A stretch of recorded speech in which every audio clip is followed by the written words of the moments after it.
Graças a paz, tudo bem? Dando continuidade ao estudo teológico, hoje nós vamos falar sobre realidade do divino. Vamos entender as fundamentações que dão base para a realidade do divino como algo compreendido pela razão humana, assim como também pela fé. Então, vamos tratar desse assunto tão importante que faz parte do campo teológico e mais especificamente da teontologia, que é o estudo sobre a natureza de Deus.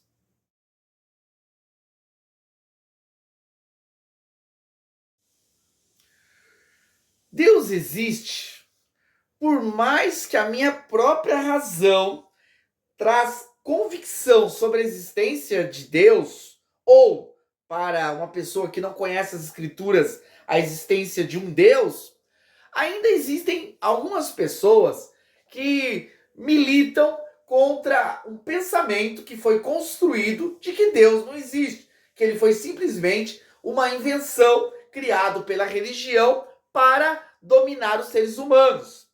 Nós estamos falando aqui de um outro campo da filosofia, não é o que a filosofia pensa, mas existe um segmento da filosofia que defende a não existência de Deus. Estamos falando aqui do ateísmo, que é uma posição que foi construída mais precisamente no século 18, 19, com alguns movimentos que se desenvolveram principalmente na filosofia contemporânea. Isso não quer dizer que ao longo da historicidade não surgiram pessoas que de alguma forma levantaram essa questão, mas podemos dizer que como forma de pensamento o ateísmo é algo recente.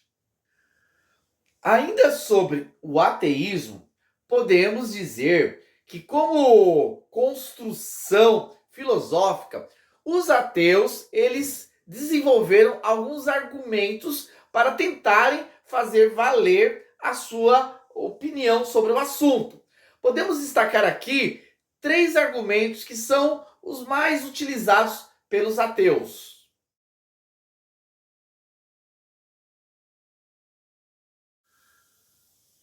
O próprio Agostinho, no quarto, quinto século, já rebatia alguns que se levantavam contra o caráter de Deus, dizendo que se Deus fosse bom, ele não permitiria o mal, já que o mal se faz presente. Então, nesse caso, Deus não é bom. Hoje, os ateus utilizam do argumento do problema do mal para dizer que Deus não existe, porque se existisse Deus, esse Deus seria bom e seria poderoso para acabar com o mal, já que o mal se faz presente, então esse Deus todo-poderoso não existe. Bom, primeiramente, esse é um argumento frágil, apesar de ser um dos argumentos mais importantes dos ateus. Colocar na conta de Deus o problema do mal é anular a responsabilidade humana. Agostinho, ele fala sobre o mal moral e o mal como consequência da vida, por exemplo, uma catástrofe. Sobre o mal moral, a gente pode responsabilizar o ser humano. O que acontece no mundo, as guerras, as destruições, a maldade, é pelas próprias escolhas dos seres humanos. Seres humanos esses que se afastaram de Deus, seres humanos esses que não seguiram os ensinos e a vontade do seu Criador. Por isso que a presença do mal se faz presente. Isso é responsabilidade do ser humano e não de Deus. Anular a existência de Deus, porque o mal existe, é um grande equívoco. O mal, ele é responsabilidade do homem e não algo que vai tirar a credibilidade da existência de Deus. Portanto, esse argumento é equivocado.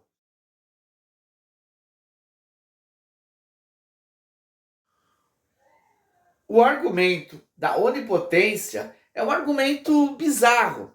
Muitos ateus usam isso, que parece até uma brincadeira. Eles perguntam se Deus ele pode construir uma pedra, fazer uma pedra tão grande que nem ele pode mover. Se a pessoa disser que Deus ele pode sim construir uma pedra maior do que ele, que nem ele pode mover, nesse caso, esse Deus não existe, porque ele não é todo poderoso, existe algo que ele não pode fazer. E se a pessoa disser que Deus não pode construir essa pedra, fazer existir essa pedra, então também ele não é Deus, não existe esse Deus, porque se existisse Deus, ele poderia fazer tudo. Então, é uma forma de tentar cercar a pessoa para que ela não tenha como afirmar sobre uma posição ou outra. Na verdade, Deus, ele pode tudo, sim, daquilo que é da vontade dele, daquilo que faz parte do caráter dele. Por exemplo, Deus, por essência, ele é justo. Então ele não vai agir com injustiça. Portanto, o fato de Deus não agir como injustiça, isso não mostra que ele é onipotente e que ele não pode fazer tudo. Quando Deus ele age dentro dos princípios daquilo que ele estabeleceu como correto. Então Deus, ele não vai fazer uma pedra maior do que ele. Por quê? Porque não existe nada maior do que ele, nada. Por isso que esse argumento da onipotência é um argumento bizarro e que não está fundamentando aí nenhuma base para dizer que Deus não existe.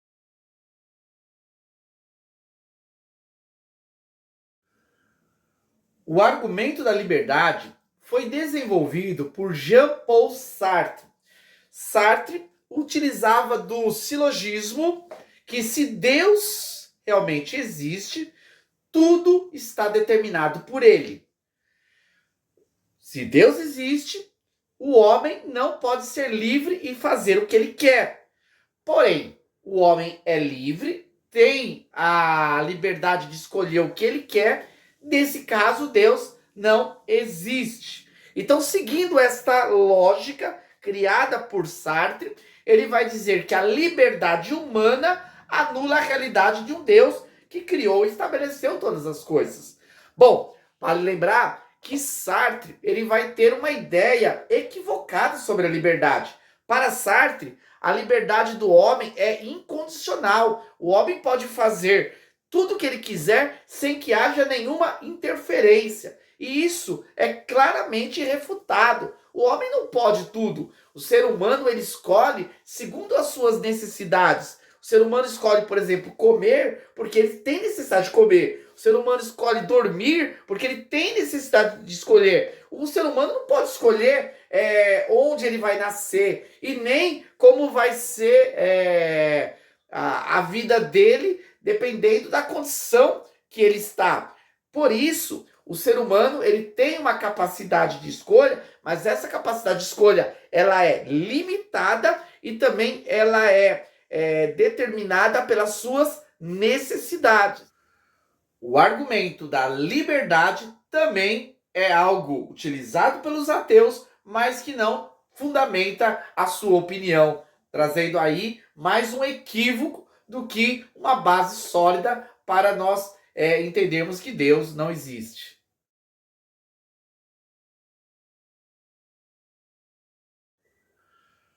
O agnosticismo é uma outra corrente de pensamento, diferente do ateísmo, que vai afirmar que Deus não existe. O agnosticismo vai afirmar que não é possível saber se Deus existe ou não existe. Na realidade, sobre essa discussão, podemos dizer que o agnóstico ele fica em cima do muro e nem vai dizer que sim e nem dizer que não.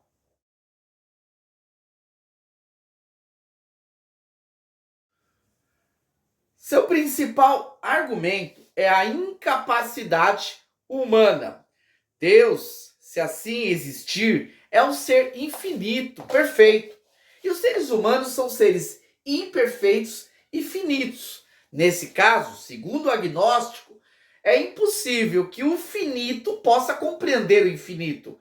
É impossível que um ser humano que é imperfeito possa compreender o ser perfeito. Em partes, isso é verdade. Entretanto, saber da realidade de Deus, não necessariamente precisamos ser perfeitos. Nenhum ser humano, sim, imperfeito, vai compreender o ser perfeito. Nenhum ser humano, sim, finito, vai entender a plenitude do infinito.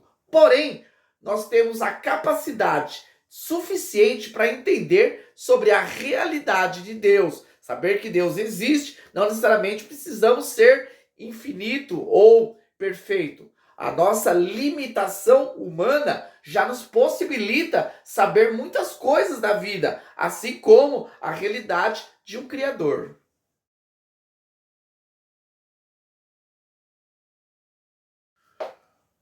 O teísmo é a posição que defende a existência de Deus. O teísmo consegue, dentro de uma reflexão filosófica, provar a realidade de Deus. Lembrando que sobre o teísmo, nós vamos ter várias vertentes. O teísmo bíblico, que é o teísmo que entende a realidade de Deus e conhece esse Deus a partir da reflexão das Escrituras. Porém, como aqui nós estamos tratando de reflexões filosóficas, tentando provar a existência de Deus dentro do campo da razão e não necessariamente do campo da fé, então nós vamos utilizar os argumentos do teísmo, né, que vai defender a existência de Deus baseado na lógica.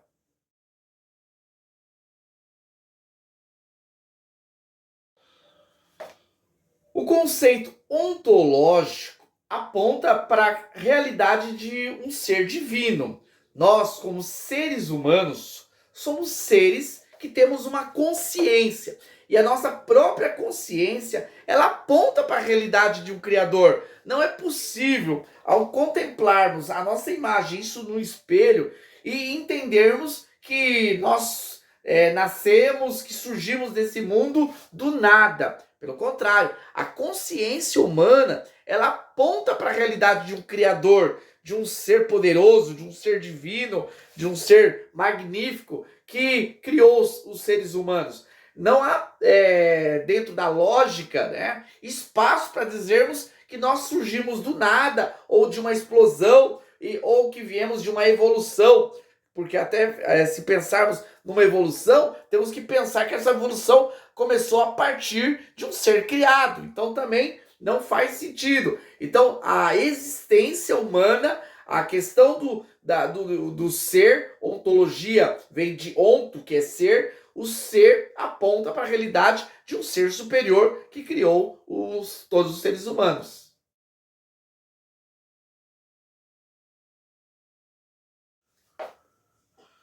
Os céus proclamam a glória de Deus e a terra, o firmamento, as obras das suas mãos.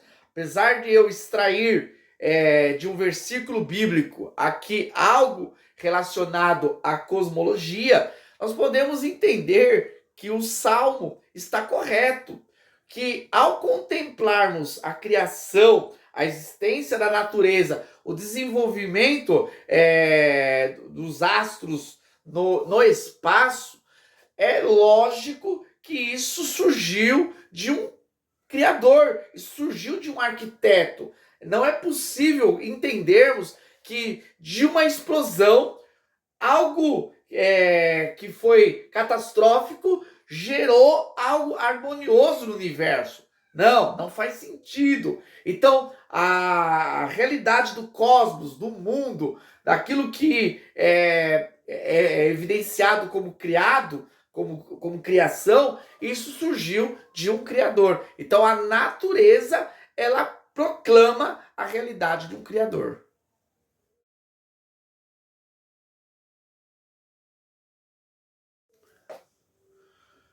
Teleológico vem de um conceito grego muito utilizado por Aristóteles, que é telos, que significa propósito. Nesse caso, nós podemos entender, ao analisar racionalmente as coisas existentes, que tudo tem um propósito. Tem um propósito para cada aspecto daquilo que faz parte da nossa vida. Para que as coisas existissem com um propósito, era necessário que um arquiteto, um engenheiro, um designer perfeito estabelecesse os propósitos para cada coisa existente. Nesse caso, o propósito existente, em cada coisa que nós podemos observar, ela aponta para a realidade de Deus. Deus, ele é o arquiteto perfeito que estabeleceu todas as dimensões, espaços, detalhes que fazem parte do universo criado.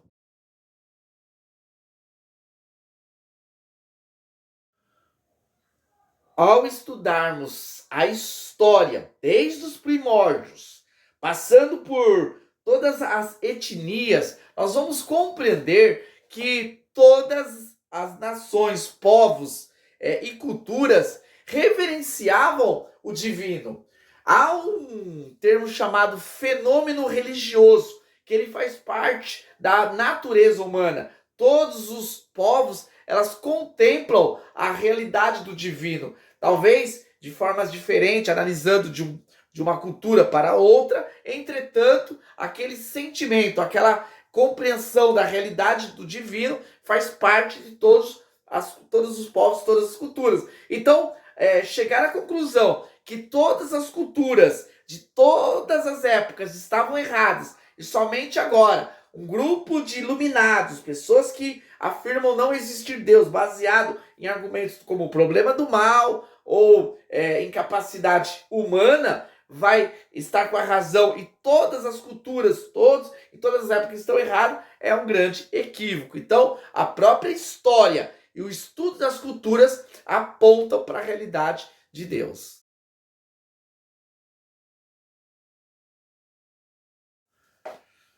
A teologia é um campo de estudo que se desenvolveu principalmente na Idade Média, passou pela Idade Moderna e até hoje nós temos diversas construções, obras que estudam sobre a realidade de Deus. Assim como na biologia nós vamos ter o estudo da vida, na sociologia o estudo da sociedade, nós temos também na teologia o estudo sobre Deus. Dizer que Deus não existe é negar tudo aquilo que foi estudado por vários homens pensadores, intelectuais. Dizer que eles analisaram, estudaram, escreveram obras de algo que não existe é algo muito complexo, algo que precisaria ter uma grande força argumentativa, deveria ter bastante robustez em argumentos para que pudesse derrubar tudo isso que foi construído